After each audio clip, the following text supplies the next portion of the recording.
सीताहरण और रावणष्टायु का युद्ध। सीताहरण स्टोरी इन हिंदी। खरदूषण के वध के पश्चात जब सूर्पनखा का बदला पूरा नहीं हुआ तो वह अपने बड़े भाई तथा त्रिलोक अधिपति लंकापति रावण के पास जा पहुंची और न्याय की दुहाई देने लगी। उसने वही बात लंकापति रावण के समक्ष दोहराई कि राम लक्ष्मण ने पंचवटी में उसका अपमान किया और खरदूषण को उसकी पूरी सेना सहित नष्ट कर दिया है। आप जाकर उनसे मेरा बदल लीजिए तथा राम की सुंदर पत्नी सीता को अपहरण करके ले आइए। रावण, जो कि उस समय त्रिलोक विजेता था, इसलिए उसे अपनी शक्तियों पर बहुत अहंकार था।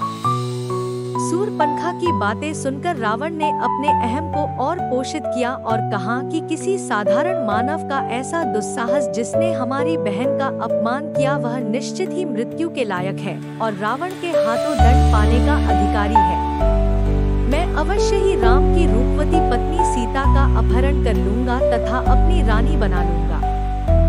रावण मारीच संवाद।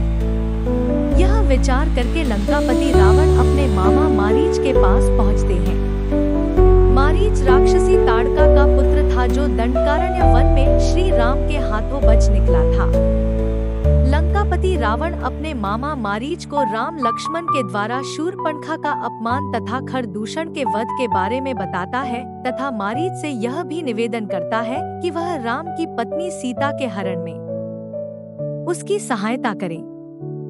असुर मारीच श्री राम की शक्ति को दंडकारण्य वन में देख चुका था, इसलिए मारीच बार बार लंकापति रावण को यह समझाने का प्रयत्न कर रहा था कि यह न्याय उचित नहीं है और धर्म संगत भी नहीं है कि आप किसी पराई स्त्री का हरण करें। लेकिन अपने अहंकार के वशीभूत रावण ने मारीच की सभी बातों और तर्कों को खारिज करते हुए कहा कि वह तीनों लोकों का स्वामी है और विश्व की हर सुंदर वस्तु पर उसका अधिकार है। इसके बाद लंकापति रावण मारीच को धमकी देता है कि यदि वह उसकी सहायता नहीं करेगा तो वह उसे मृत्युदंड देगा। रावण द्वारा मृत्युदंड से बचने के लिए मारीच आखिरकार उनकी सहायता के लिए तैयार हो जाता है और पूछता है कि वह रावण की सहायता किस प्रकार कर सकता है। स्वर्ण मृग हिरण। तब लंकापति रावण मारीच को कहते हैं कि तुम एक अद्भुत स्वर्ण मृग हिरण का रूप धारण करो जिसके सींग सोने के हो तथा जिसकी चमड़ी सुनहरे रंग की हो। ऐसे अद्भुत हिरण को देखकर सीता अवश्य ही उसकी मांग करेगी और राम लक्ष्मण को उसका शिकार करने के लिए बोलेगी।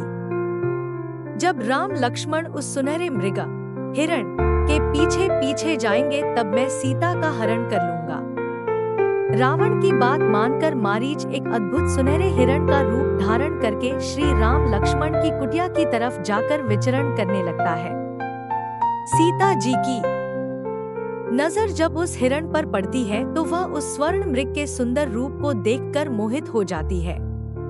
कुटिया में आकर वह श्री राम लक्ष्मण को उस स्वर्ण मृग के बारे में बताती है और इच्छा जाहिर करती है कि वह मृग उन्हें चाहिए। सीता के इच्छा का मान रखते हुए श्री राम लक्ष्मण को वहीं छोड़कर हिरण रूपी मारीच के पीछे धनुष बाण लेकर चल पड़ते हैं। श्री राम को अपनी ओर आता देखकर योजना के अनुसार मृग के वेश में मारीच कुटिया से दूर भाग जाता है, जिसके पीछे श्री राम भी चले जाते हैं। कुछ समय तक स्वर्ण मृग के पीछे भागते हुए श्रीराम उस पर बाण चला देते हैं। बाण लगते ही मारीच श्रीराम के जैसे स्वर में चिल्लाने लगता है, हे सीते हे लक्ष्मण, हे सीते हे लक्ष्मण।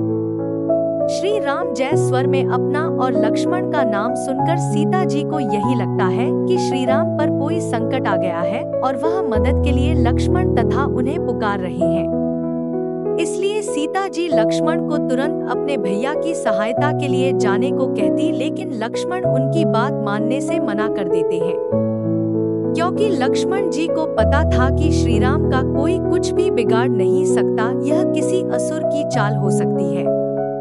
लेकिन अपने पति के ऐसे स्वर सुनने के बाद सीता जी को शांति नहीं हो रही थी और वह लक्ष्मण को बार बार जाने के लिए कहती है। जब लक्ष्मण नहीं मानते तो वह उन्हें अपशब्द कहने लगती है।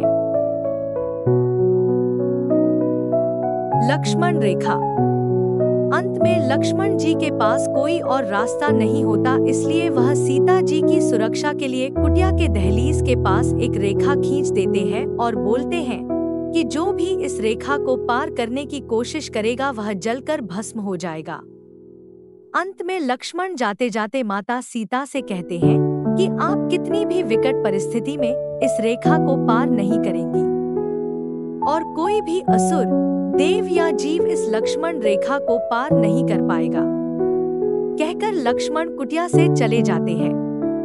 लक्ष्मी जी के जाते ही कुटिया के आसपास झाड़ियों में छुपा हुआ रावण बाहर निकलता है और कुटिया के अंदर जाने की कोशिश करता है, लेकिन जैसे ही रावण लक्ष्मण द्वारा खींची गई लक्ष्मण रेखा पर पैर रखता है तो उसके पैर जल जाते हैं। बार बार प्रयत्न करने के बाद भी जब रावण कुटिया में प्रवेश नहीं कर पाया तो उसने दूसरी योजना सोची। तब रावण एक साधु का वेश धारण करके कुटिया के बाहर अलख जगाता है। कुटिया के बाहर आए किसी साधु की आवाज सुनकर माता सीता कुटिया से बाहर आती है तो देखती है एक साधु उनके दरवाजे पर भिक्षा मांग रहा है। भिक्षा लेकर सीता कुटिया से बाहर आती है और लक्ष्मण रेखा के पास आकर खड़ी हो जाती और रावण साधु को बोलती है कि वह आकर भिक्षा ले ले, क्योंकि वह इस रेखा से बाहर नहीं आ सकती। इस पर साधु के भेष में रावण बोलता है कि तू शायद हमें नहीं जानती है, हम परम तपस्वी साधु हैं। यदि तुम बाहर भिक्षा लेकर नहीं आई तो मैं तुम्हारे पति को श्राप दे दूंगा। सीता हरण। अपने पति श्री राम को साधु क्रोध के अनिष्ट से बचाने के लिए सीता जी रोते हुए लक्ष्मण रेखा को पार करके साधु के पास चली जाती है। फिर बोलती है, मुनिवर कृपया करके मेरे पति को श्राप मत देना, मैं भिक्षा लेकर आ गई हूँ। सीता जी को अपने समीप आया देखकर रावण अपने वास्तविक रूप में आ जाता है और देवी सीता का हरण करके बलपूर्वक अपने पुष्पक विमान में बैठाकर विमान को आकाश में ले जाता है। देवी सीता अपनी सहायता के लिए श्री राम और लक्ष्मण को पुकारती है, लेकिन कोई भी उनकी सहायता कर पाने में समर्थ नहीं था। रावण और जटायु का युद्ध। जब रावण सीता को पुष्पक विमान में ले जा रहा था तब सीता की मदद की गुहार वहां पर बैठे जटायु नाम के गिद्ध ने सुनी और वह सीता की सहायता करने के लिए रावण से युद्ध करने लगता है। बहुत समय तक रावण से लड़ते हुए रावण अपनी चंद्रहास खड़ग तलवार से जटायु का एक पंख काट देता है, जिससे वह लुढ़कता हुआ जमीन पर आकर गिरता है और दर्द से कराहने लगता है। जब कुछ भी ना हो पाया तो सीता जी अपने पल्लू का एक टुकड़ा फाड़कर अपने सारे जेवर उसमें बांधकर नीचे ऋषिमुख पर्वत पर फेंक देती हैं तथा फिर मदद की गुहार लगाते हुए कहती कि यदि उनके प्रभु श्री राम उन्हें ढूंढते हुए आए तो कहना कि मुझे रावण उठा कर ले गया है।